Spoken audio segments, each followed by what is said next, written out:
오늘은 입문 6강 생활에서 참선 명상하는 법 살펴보도록 하겠는데요. 우리가 어떤 습관을 하나 형성하려고 하면 최소 21일이 걸린다고도 하잖아요. 그 꾸준함이. 근데 여러분들은 이미 이루신 것 같아요. 제가 카톡 소통방을 보니까 나보고가 전부 다 20일이 넘었더라고요, 숫자가. 그래서 이미 여러분들은 매일매일 5분 하는 그 습관을 이미 만드셨기 때문에 앞으로 꾸준히 나가시면 지금은 아직 힘든 그 번뇌망상이 많이 들어오겠지만 차차 번뇌망상은 줄어들고 훨씬 더 밝은 마음이 이루어질 거라고 장담합니다. 그래서 저희들이 지금까지 배우는 그 불교란 무엇인가라든지 선의 특색을 중심으로 오늘은 저희들은 수행자가 아니고 수행자가 아니라는 것이 아니고 수행만을 전문으로 할 수 없는 생활인이잖아요, 그죠? 그래서 이 생활 속에서 참선 명상을 함으로써 내가 어떻게 이 생활에서 잘 활용하고 어떻게 내가 조금 더 지혜롭고 내 마음이 밝은가 동시에 내 가족, 내 이웃들과 원만한 사회생활을 할 수 있는 것이 저희들이 어쩌면 생활 참선, 화두 명상을 하는 주 목적이 될 수도 있습니다. 물론 궁극적인 목표는 깨달음이겠죠, 그죠? 그 깨달음을 가는 과정에서도 우리가 훨씬 더 생활을 활용할 수 있는 그런 좋은 방법을 한번 찾도록 같이 보겠습니다. 토요일 날 여러분들이 석종사 가셔갖고 저희들 생활 참선에서 반드시 필요한 화두를 받으셨죠? 그죠? 어떤 화두 받으셨어요? 네. 삼석은 그죠? 앞에 문맥이 있죠? 부처님이 무엇입니까? 하니까 삼석은이니라. 부처님을 물었는데 어째서 삼석은이라 했을까? 그 부분이 화두죠. 어째서 삼석은이라 했을까? 그죠? 그 부분을 화두라 그러는데 우리가 화두를 문맥적으로 살펴보면 화두란 모든 사유와 분별의 통로를 막는 선사들의 독특한 언어이다. 그래서 우리가 어째서 삼석은이 있을까 했을 때 그거를 우리 사유하게 되면 삼석은이 뭐야? 한 건 두 건도 아니고 그때 삼이란 것은 그죠? 마의 한 건, 두 건 할 때 석은인데 그것을 우리가 어떤 일상적인 사유로 생각으로 그 언어를 풀이하지 않는다는 것입니다. 그래서 모든 사유와 그 분별하는 그것을 완전히 막는 독특한 언어인데요. 원래는 이 선사들의 중국 시대에 선사들의 서로 문답에서 오가면서 깨침을 했었는데 대선사들 다 깊은 산에 계시다 보니까 저희들 접하기도 어렵고 또 일반인들 우리도 깨침을 배우고자 했을 때 선사들의 그 문답에서 나왔던 그 독특한 언어를 가지고 모아서 저희들이 수행할 수 있는 언어로 하신 거예요. 그래서 절대 이게 어째서 삼석은이라 했을까 했을 때 한 건, 두 건 절대 생각하지 말고 그 화두 자체만을 그대로 저희들이 몰두해 나가는 방법입니다. 처음에는 어렵습니다. 그죠? 근데 이 화두 참선을 잘 하기 위해서는 가장 기본적인 세 가지가 있어야 됩니다.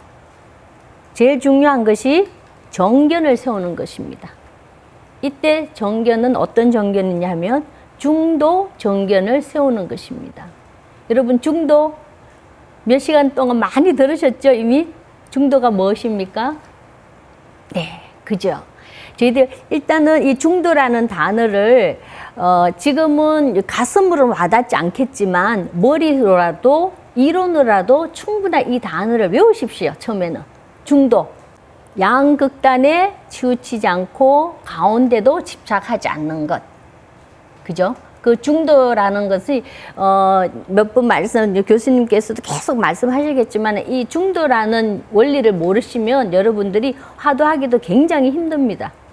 그래서 우리 우주 만물의 존재 원리인 중도라는 개념을 명확히 하고 그 중도라는 바른 견해를 가지는 것이 바로 첫 번째 기본인 정견을 세우는 것입니다.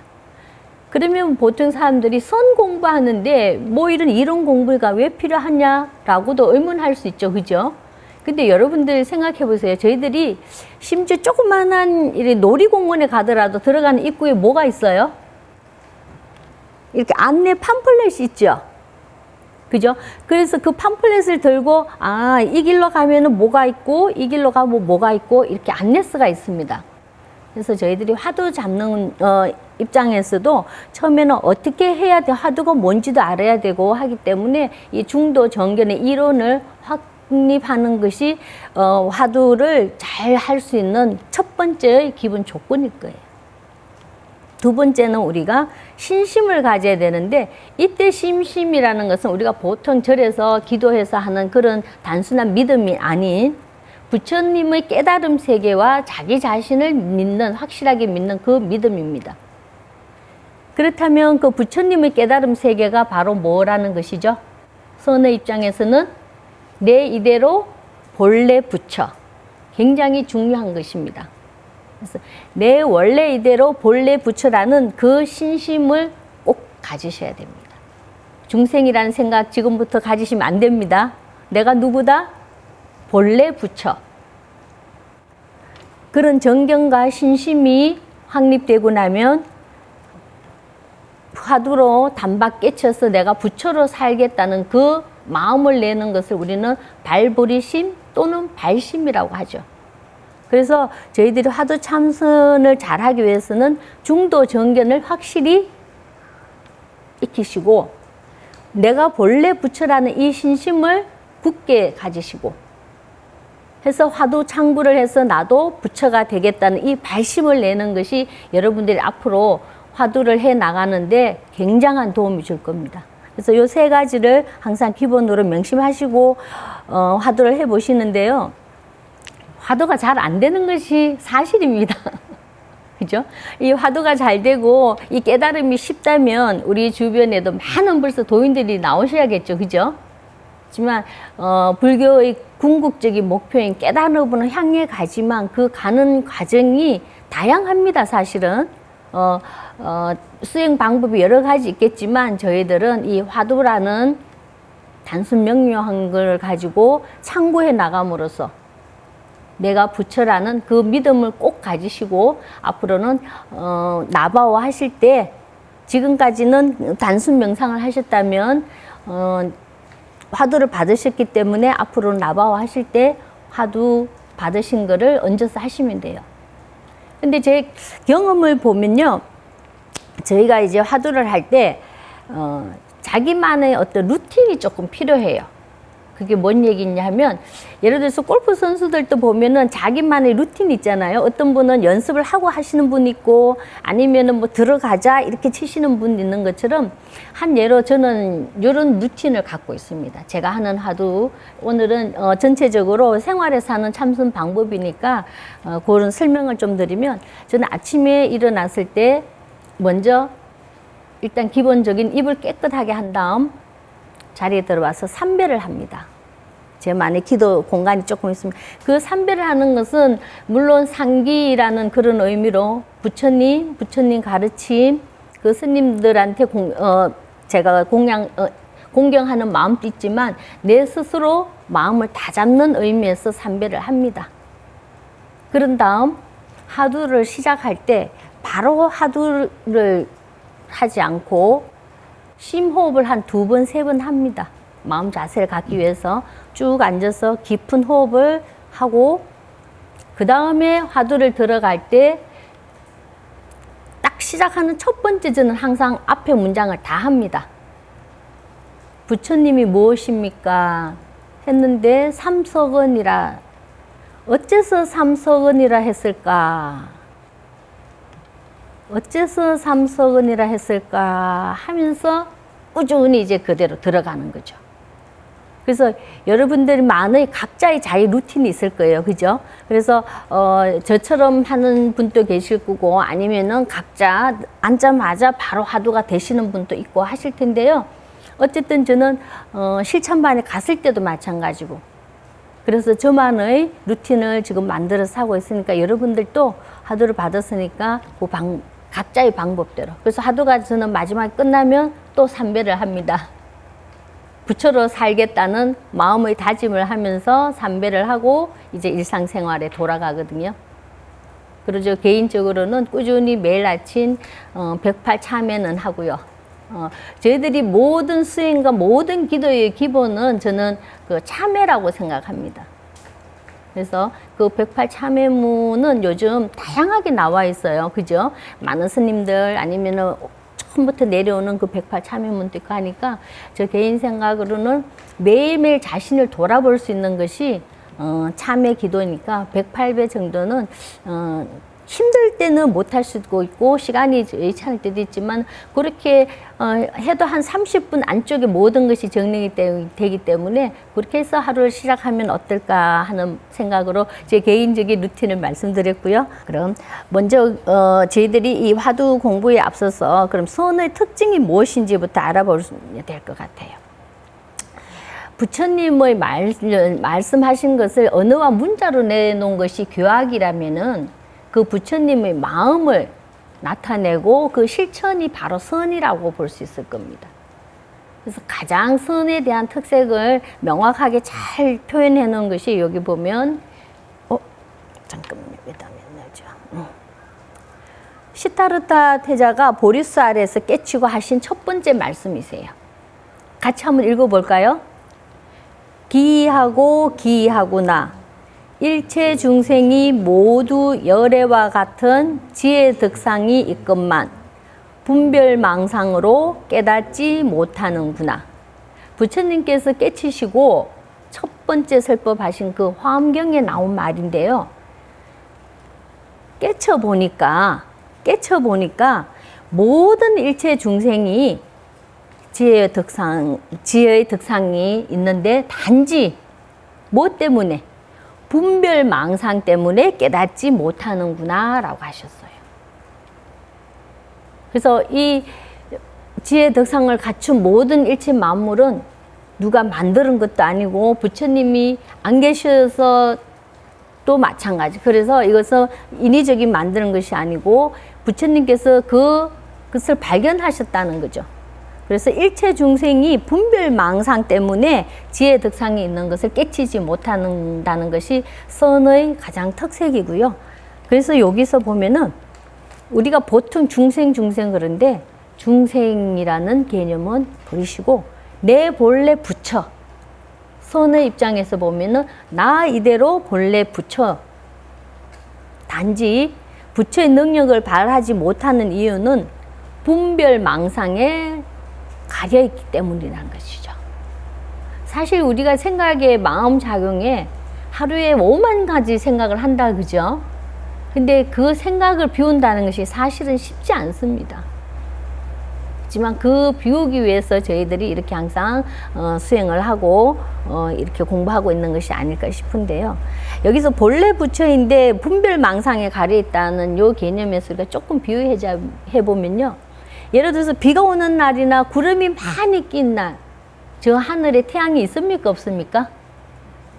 없죠? 없죠?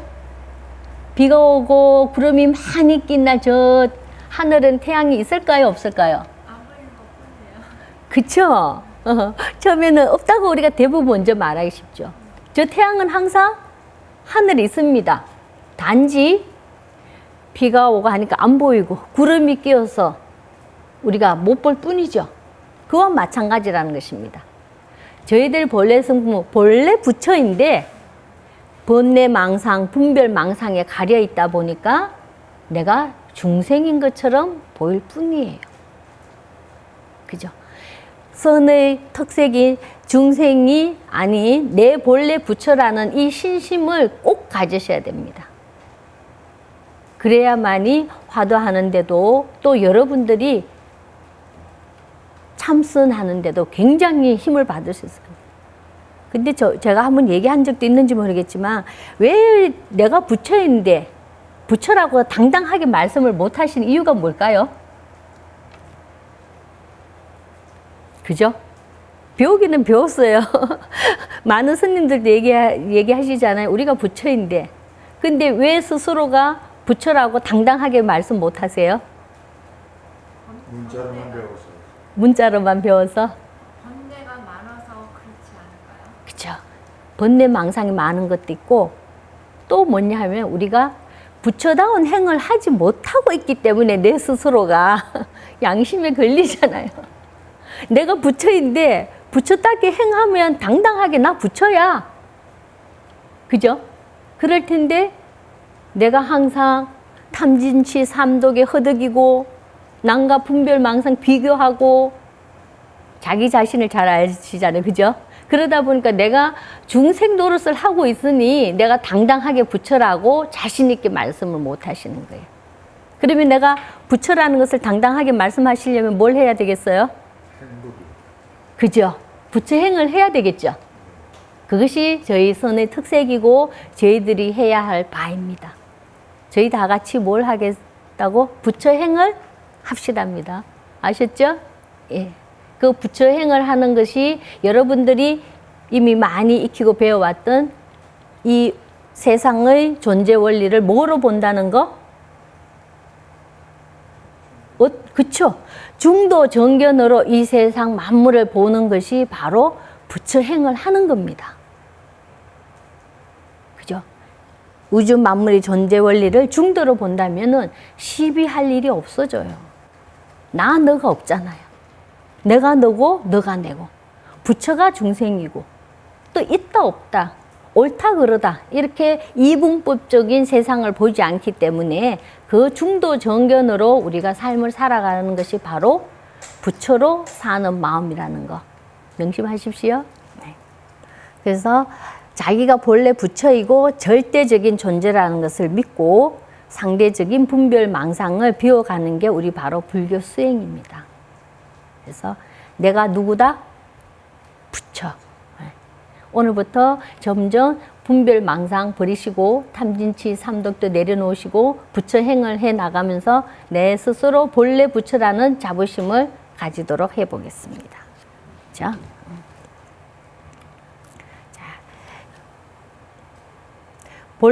불교의 세계관은 우리가 연기법이라고 배우셨죠?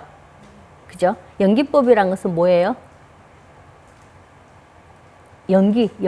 쉬운 말로 저희들 인연이라고 얘기하잖아요. 그죠? 이때 연기라는 것은 우주 만물 서로 어떻게 의지해서 이루어지는 모든 세상의 만물 현상들은 다 서로 의지해서 이루어진다고 해서 연기라는데 요 연기법에는 보면은 두 가지로 이렇게 나눠서 보기도 해요. 먼저 생멸 연기와 불생불멸의 연기인데 사실 이 부분은 입문반에서 조금 어렵긴 해요. 그래서 조금 쉽게 보자면은 생멸 연기라고 한다는 것은 생과 멸이 있다고 보는 거예요. 즉 생도 있고 멸도 있고 즉 나도 있고 너도 있고 그렇기 때문에 있다 없다를 가지고 또 생과 멸을 이분법적으로 보는 그런 연기예요. 그러다 보니까 나도 있고 중생도 있고 부처도 따로 있고 조금 전에 우리 선에서는 내가 바로 부처죠.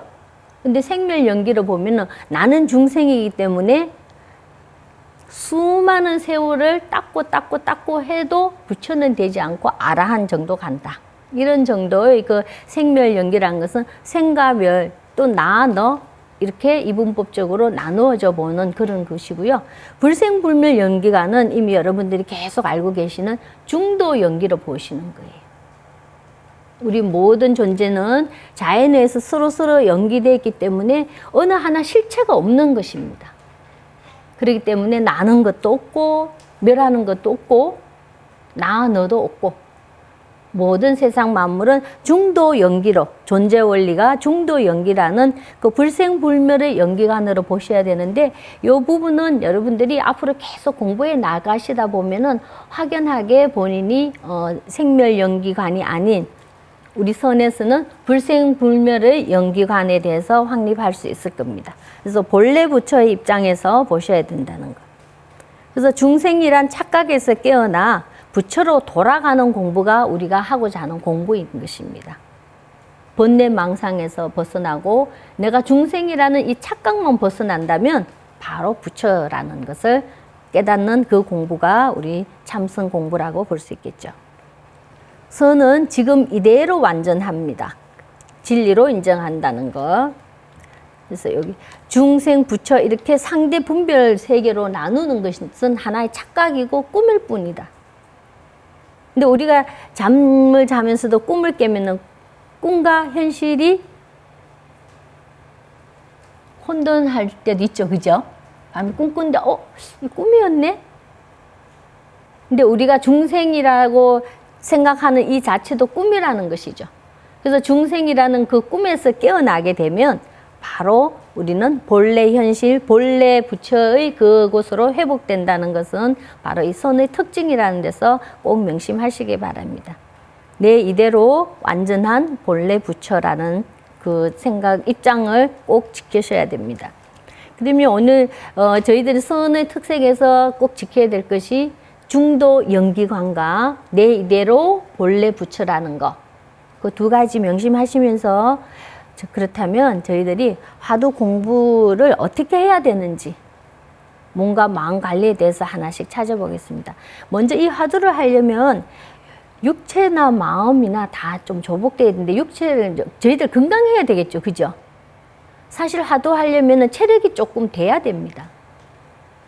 근데 물론 자세를 항상 이런 자세가 필요한 건 아니지만 그래도 몸과 마음의 건강함이 일단은 필수 조건이에요. 이거 어려운 말로 조금 난데요. 포난사음욕 그래서 배부르고 등 따뜻하면은 엉뚱한 짓 하는 생각이 나죠. 그죠? 기한 발도심. 그래서 춥고 배고플 때 우리가 도를 닦고자 하는 마음이 난다고 하는데 사실 저희들이 모든 생활이 편안하고 아무런 어려움이 없고 하면은 열심히 이런 수행하려고 하는 마음이 조금 없어져요. 근데 그럴 때일수록 더 저희들이 열심히 수행해야 되는데 예전에 제가 다닌 절에서는 어느 스님께서 그렇게 얘기하셨어요. 기도라든지 아니면 이런 참선 공부하는 것이 우리가 세속적인 세상에서 보면은 보험을 들어놓는 것이라고. 그죠? 우리가 보험을 들어놓으면 어떨 때 좋아져요? 어떤 위급한 상황이 됐을 때. 그러기 위해서 저희들 보험 들어놓지 않으세요? 그죠?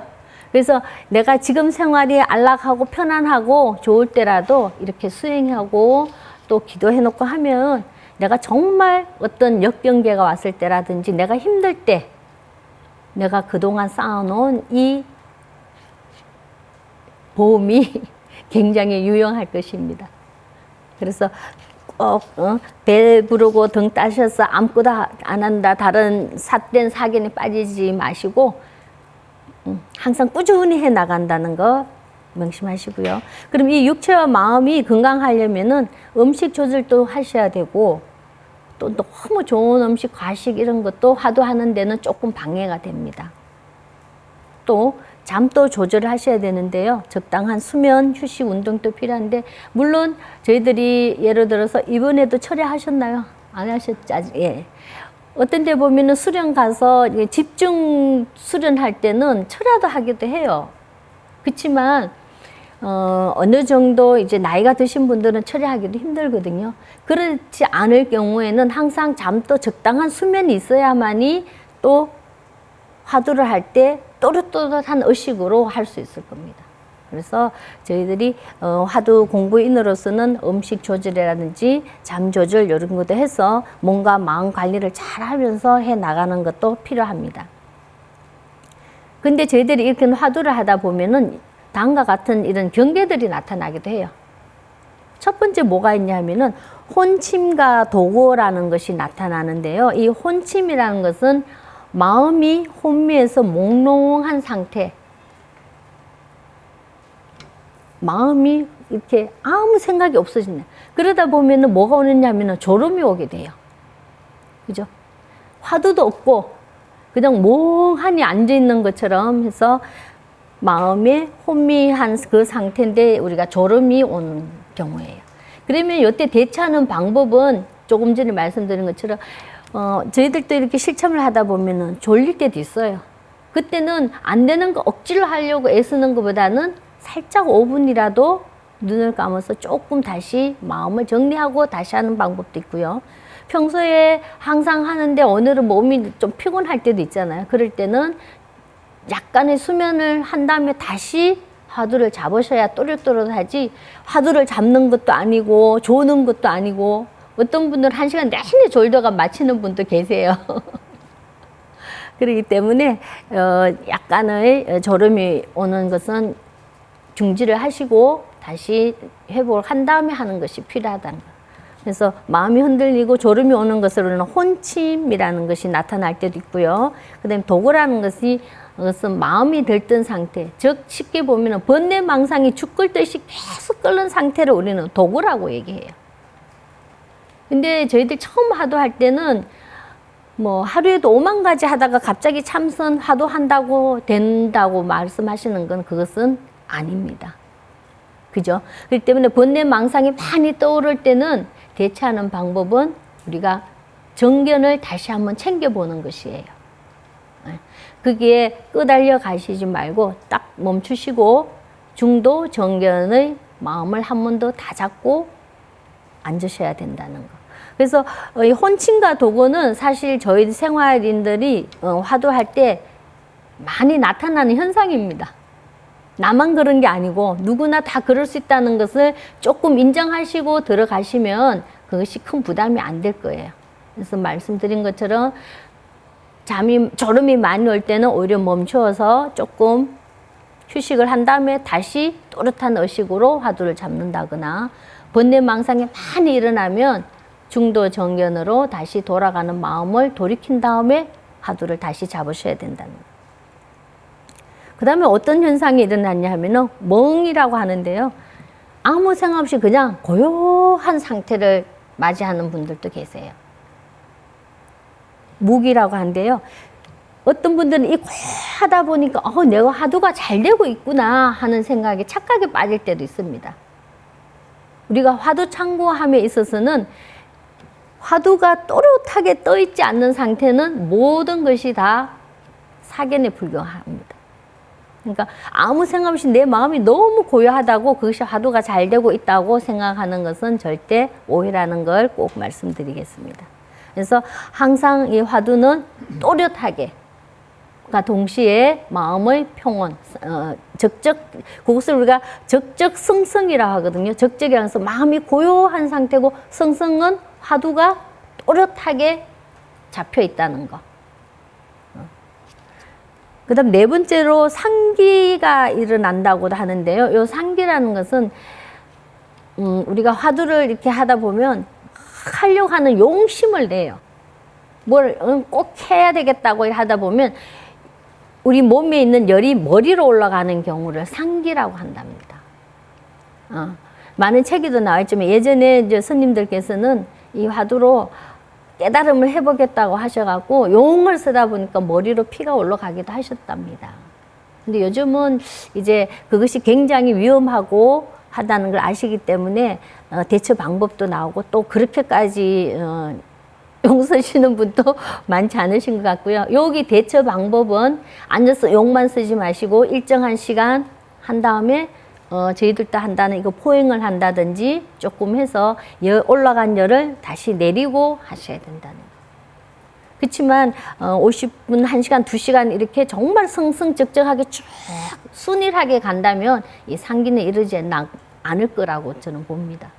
왜냐하면 너무 이렇게 해야 되겠다는 그 욕만 쓰는 것이지 우리가 말하는 화두가 성성적적하게 또 순일하게 쭉 가다 보면 그런 현상이 덜 일어나겠습니다. 그래서 이럴 때는 또 요즘 일반인들도 많이 하시는 분 계시거든요. 하루에 몇 시간씩 하시는 분들 계시는데 그거보다는 저희들 생활에서 적용하는 방법에서는 한 50분, 10분, 물론 이제 저희들 수련 갔을 때는 몇 시간씩 할 때도 있습니다만은 내 몸에서 조금 열기가 위로 간다는 생각이 들면은 조금 일어나서 이렇게 행선을 해서 그 방법을 대처하는 것도 필요할 것 같고요. 그 다음 마지막으로 보면은 마경이라는 것이 나왔는데 이게 마구니 경계라고 나오거든요. 이게 뭐냐면 화두를 참고하다 보면은 신비한 체험을 좀 하게 됩니다. 그 신비한 체험이라는 것이 여러 가지 현상으로 일어나는데요. 제 개인적으로는 어떤 경험을 했냐면 초창기는 오히려 훨씬 더 맑은 마음이 됩니다. 근데 저는 이제 나중에는 그게 별거 아니었구나 생각하고 또 한 가지는 저희 사람 몸에는 어떻게 기라든지 에너지가 있지 않습니까? 그래서 하나에 집중을 하다 보면 정말 이 내 눈앞에 나타나는 현상이 굉장히 밝고 저 개인적으로는 아주 연한 그 초록의 불빛이 있는데 아무리 가도 그 밝음은 지금까지 본 적이 없었습니다. 화두할 때요? 네. 화두를 쭉 하고 있으면. 너무 밝고 그 연한 초록빛이 지금 또 선명하긴 한데요. 뭐 깨달음은 아니지만 그런 순간이 있었는데 그 이후에 이제 앉아보면요. 그 단계, 그런 경험을 못 해봤어요. 근데 어떤 욕심이 생겼냐면은, 그때처럼 그런 환하게 내 앞이 환해지고, 예, 그 연한 초록 불빛을 한 번 더 보고 싶다는 그 생각이 뜨니까 화두가 안 됩니다. 그래서 여러분들도 화두 해보시다 보면, 그래서 저는 생각할 때, 사람 몸에 에너지 기가 있으니까 집중하면 그게 그거였겠구나. 근데 사람 마음에 그런 거 한 번 더 보고 싶다 하는 생각은 누구나 하던데 그거는 아무것도 아니라는 사실. 또 그런 경험 이외에 저희들 같이 실천하시는 분들 중에서도요. 하다 보면 어느 날 뭐 부처님 상이 나타나셔갖고 자기를 어떻게 해줬다 이런 얘기도 하세요. 솔직히. 근데 그런 거조차 그거는 다 하나의 마구니 경계라는 걸 꼭 명심하셔야 됩니다. 또 어떤 분들은 뭐 전생을 봤다는 분도 계실 거고요. 또 어느 스님께서는 그런 말씀 하시더라고요. 오늘 이렇게 앉아 있으면은 어느 보살이 뭘 가지고 오겠다고 또 다 보이신다고 얘기하시기도 하셔요. 그것도 다 경계에 불과하고 마구니 마장이란 것이죠. 절에 많이 다니시고 기도하신 분들 그런 얘기 가끔 하시죠. 어떤 진을 한다거나 다란이를 하고 있으면 100일을 딱 정해놓고 하는데 한 90일째 되면은 별의별 체험들을 조금씩 하시는 분들도 계세요. 그거는 다 제가 생각할 때는 100일 동안 하시면서 심신이 약해져서 그런 현상이 일어나는 것이 아닐까 하는 생각도 하거든요.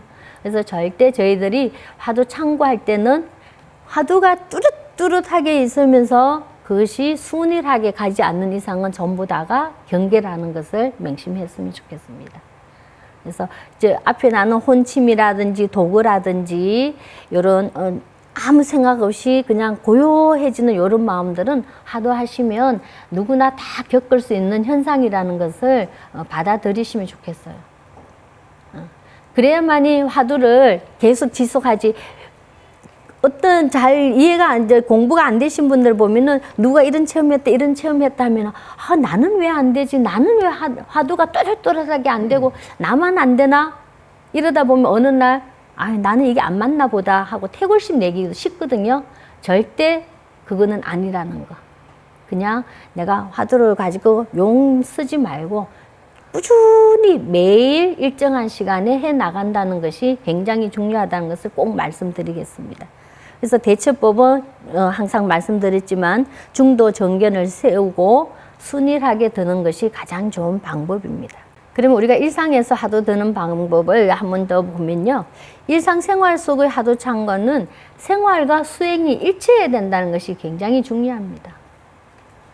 수행 따로 생활 따로 이거는 아닙니다. 그래서 어떤 분들을 보면 이렇게 화두 참고도 마찬가지고 기도도 마찬가지고 고요하게 혼자 있을 때는 뭔가 된 것 같아요. 끝나고 집에 가서 가족 얼굴 보고 식구들 보면서 바로 짜증 내시는 거. 그러면 그것이 우리가 수행이 잘 된다고 할 수 있습니까? 아니죠. 그죠? 네. 더군다나 우리는 생활이기 때문에 생활 속에서 그것이 수행이 되고 수행이 바로 생활이 돼야 되는 것입니다. 그래서 일상생활을 떠나 따로 할 것이 있다고 한다면 우리가 바닷물에 파도가 일어난 거 보면서도 물을 밖에서 구하는 것과 같은 격이라고 서장에 나와 있거든요. 그래서 생활 그 자체가 수행이 되려고 하면 화두 참고하는 그를 훈련하고 연습해서 내 생활에서 적용해서 나 자신 또 밝아지고 지혜로워지고 또 가족과 이웃하고도 원만한 관계를 하는 것이 제일 중요하다고 볼 것입니다. 여기 보면 마음이 괴로움을 느낄 때, 마음이 어수선하고 힘들 때 뭐 화두 든다고 또 했고요. 화가 올라오고 이거는 누구나 다 겪는 일이잖아요. 그죠? 그러려면 이거 그때그때 하기 전에 우리가 꾸준히 화두 창구로 내 마음을 훈련하고 단련해 놓다 보면 화도 줄어들고요. 스스로가 느끼실 거예요. 한 달 전보단 조금 달라지지 않으셨나요? 뿌듯하죠? 네, 잘하고 계십니다. 그래서 우리가 조금 마음이 괴로울 때, 어수선할 때, 힘들 때, 또 화가 올라올 때도 화두를 항상 드시고요.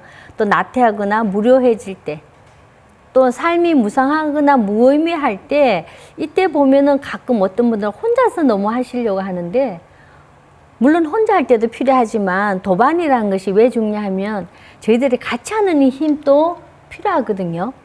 그래서 가끔 뭐 나름대로는 수행이라고 하시는 분들이 저 깊은 산속에 가서 혼자 사시는 분들, 그거는 옳은 방법이 아닌 것 같습니다. 왜냐하면 우리 사람이라는 것은 나 혼자 사는 것이 아니잖아요. 그죠? 사람은 서로서로 관계 속에서 살아야 되는데, 그래서 마음이 너무 쳐졌을 때 너무 이렇게 조금 뭐랄까 무상한 거기에 좀 허무주의에 빠지는 것은 절대 아니라는 거 말씀드리고 싶고요.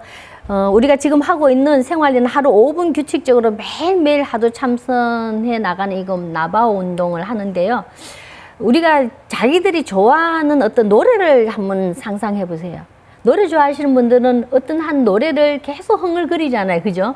계속 흥얼거리다 보면 설거지 하다가도 무심코 나오고 잠을 자려고 하는데도 그 노래가 계속 흥얼거려지잖아요. 마찬가지입니다. 처음에 이 우리가 하도 참가하는 것이 어려울 때는 조금 의도적이라도 흥얼거리듯이 화두를 하십시오. 전철 타고 다니실 때도 한 구간에서 다음 구간까지 갈 때까지 내 이 화두를 꼭 한번 챙겨보겠다. 이런 연습도 필요하고요. 그러다 보면 본인도 모르게 어느 날 내가 생각 안 했는데 또 화두가 벌써 머리에 떠오르네? 그런 단계가 오실 겁니다. 분명히. 그래서 이것이 습관화되기 될 때까지는 여러분들이 오나 가나 어째서 삼석은이라 했을까 하는 그것을 항상 가지고 다니시다 보면 우리가 좋아하는 노래를 그냥 흥얼흥얼 거려지듯이 내 생활 속에서 그것이 나옵니다. 그래서 그렇게 하다 보면 우리가 수행의 효과로서 뭐 초조 불안과 스트레스 갈등 극복하는 힘이 된다고 하는데요. 우리가 현대인은 스트레스를 안 받을 수는 없습니다. 그죠? 그 스트레스가 없어진다는 것은 조금 무리고요. 그 스트레스를 받는 스트레스를 어떻게 하면 빨리 내가 극복하고 또 스트레스를 대체할 수 있는가, 그 힘이 우리가 이 화두 참선을 생활화함으로써 훨씬 더 일반인들보다 대체하기가 쉬우리라 봅니다. 그래서 내 몸에 습관화될 때까지 내가 좋아하는 노래를 외우고 흥얼거린다는 그런 마음으로라도 항상 화두를 챙기시고 그렇게 하면 훨씬 생활이 밝아지실 거리라고 봅니다. 그래서 이렇게 꾸준히 화두를 들어 나가다 보면 언젠간 저절로 들립니다. 근데 조금 전에 말씀드렸던 것처럼 가장 경계해야 될 것이 뭐냐 하면은 참 안 된다.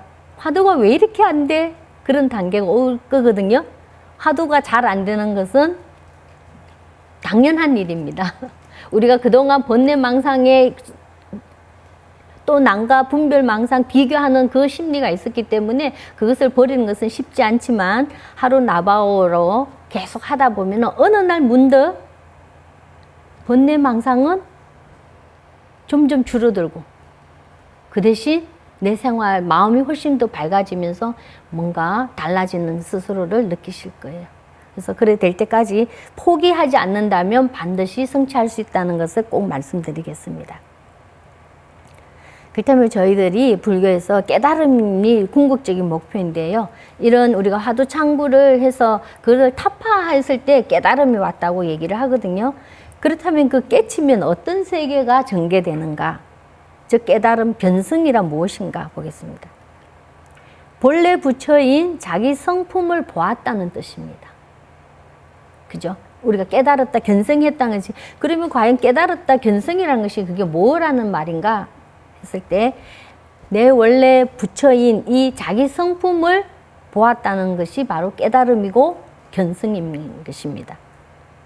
가나선에서 견성이란 화두를 타파하여 본래 망상을 완전히 비우고 본래 부처로 돌아가는 것이 바로 깨달음 견성입니다.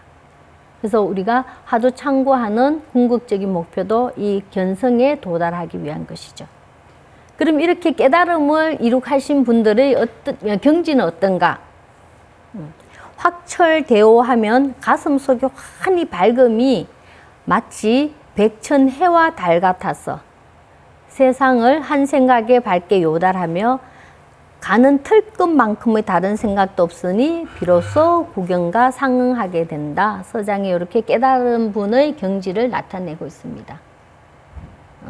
우리도 깨달으면 이렇게 마음속이 굉장히 밝아지고 어느 하나 걸림이 없다는 것이라고 깨달음의 뜻에서 나와 있고요.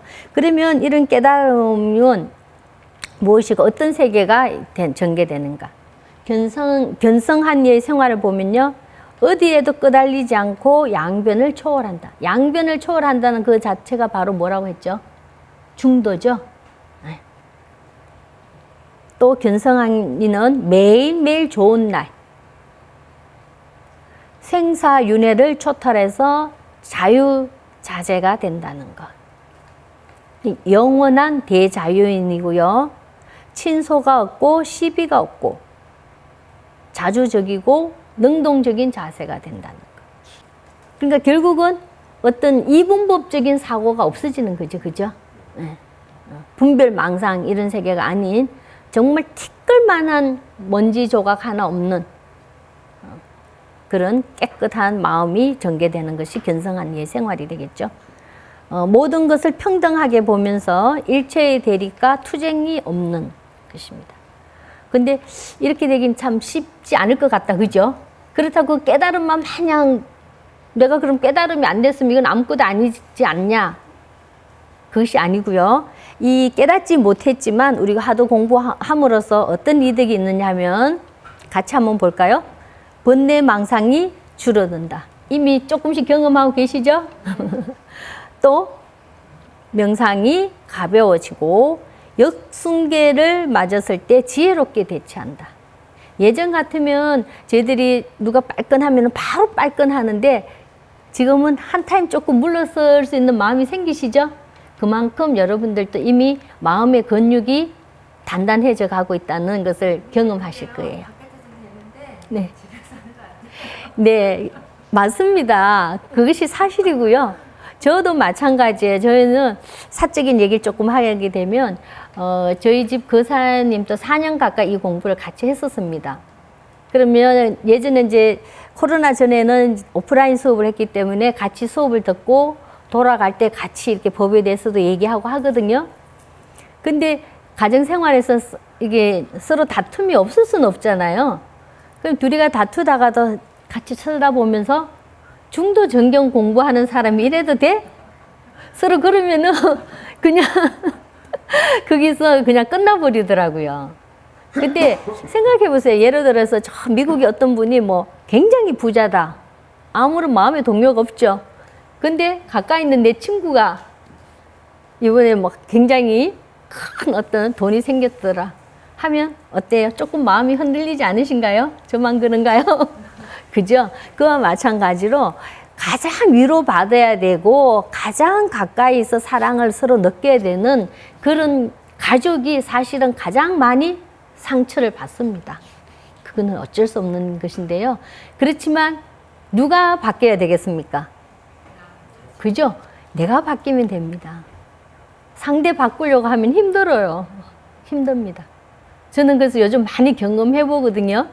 그래서 이렇게 쳐다보면서 그래 원래 저런 사람인데 내가 한 발 물러서지. 그 물러섬이 그냥 무시하고 아니면 무관심이 아닌 여러분도 경험하시리라 생각하는데 저는 요즘 조금은 이렇게 바라보는 것이 약간 연민의 마음이 생기더라고요. 어느 순간부터. 같이 공부했는데 같이 조금 마음 공부도 했는데 왜 마음이 저기까지밖에 안 될까? 조금 달라지겠지. 조금 달랐으면 좋겠다. 앞으로 그랬으면 좋겠다. 혼자 그 바람을 해보는 거죠. 그래서 여러분들도 가까운 사람한테 그래도 내가 먼저 다가가고 내가 먼저 웃으면 나도 즐겁고 상대도 웃을 수 있잖아요. 그래서 상대를 탓하기 전에 내가 달라져야지, 내가 잘해야지, 내가 해야 되겠다. 이런 마음을 가지면요, 조금은 더 마음이 가벼워지실 겁니다. 가족들도 다 좋아하실 겁니다.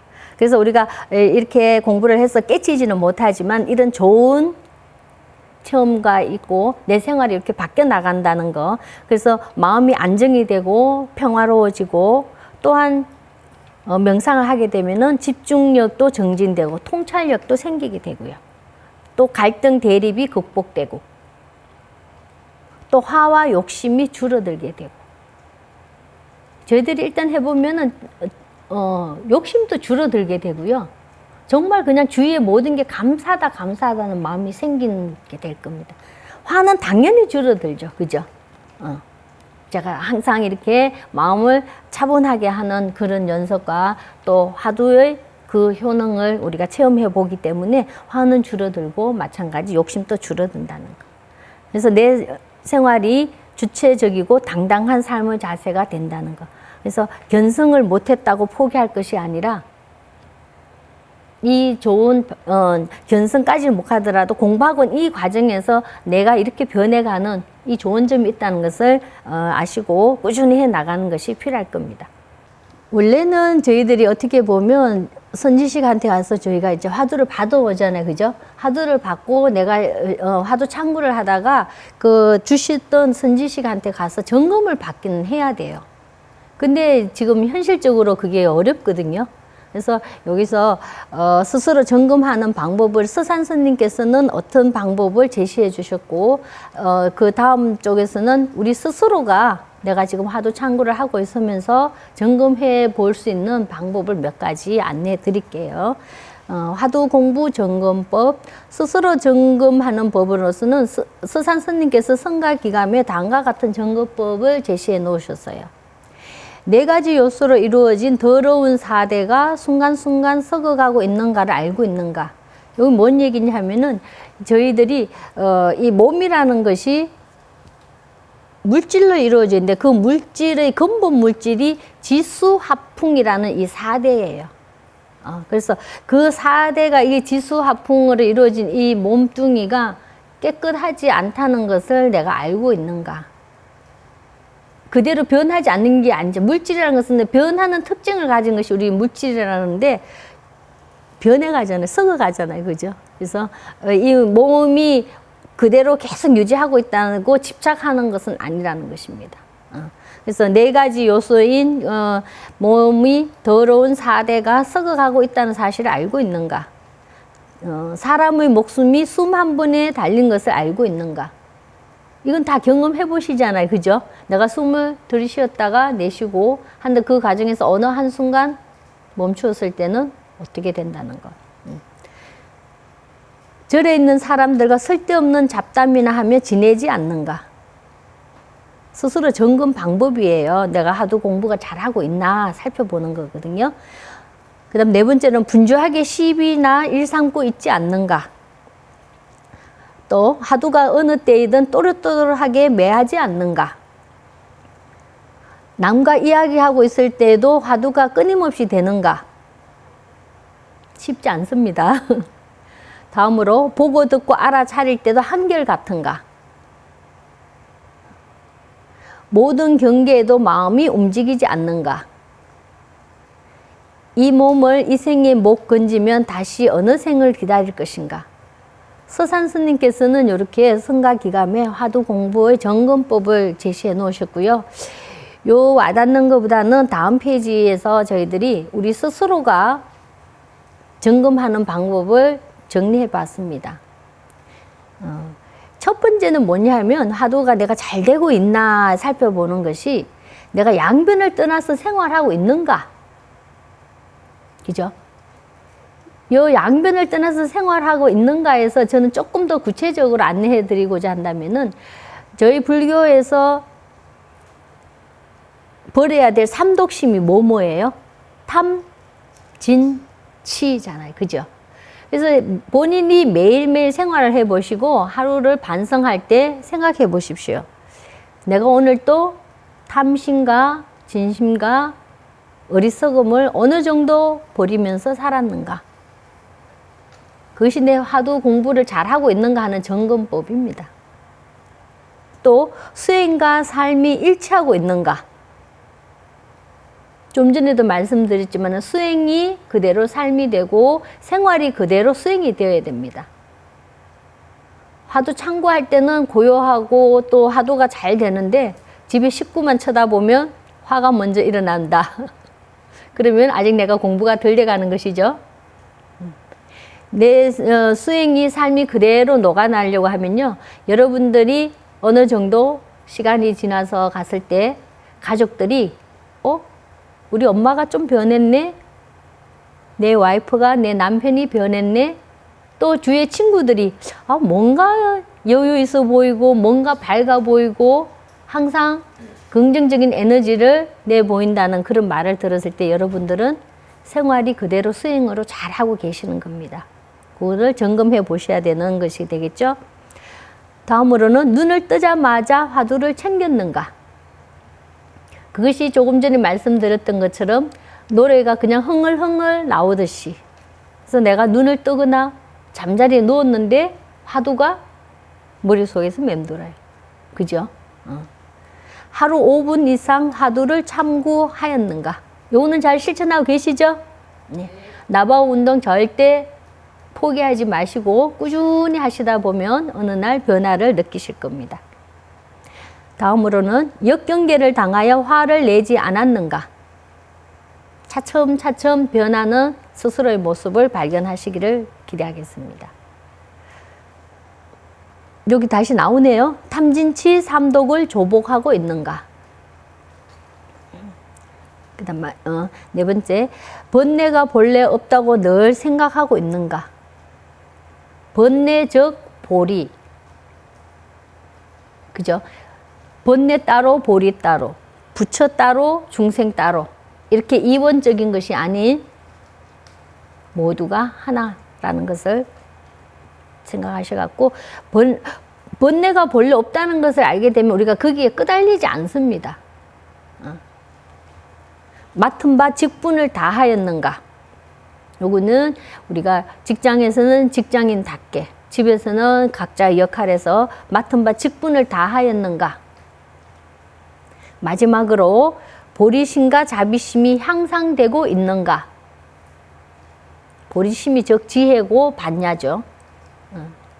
그래서 우리가 불교에서 상구보리 하와 중생 이러는데 위로는 깨달음을 구하고 즉 지혜를 구하고 아래로는 중생을 구제한다는 하와 중생까지 해서 점검을 해보시기를 바랄게요.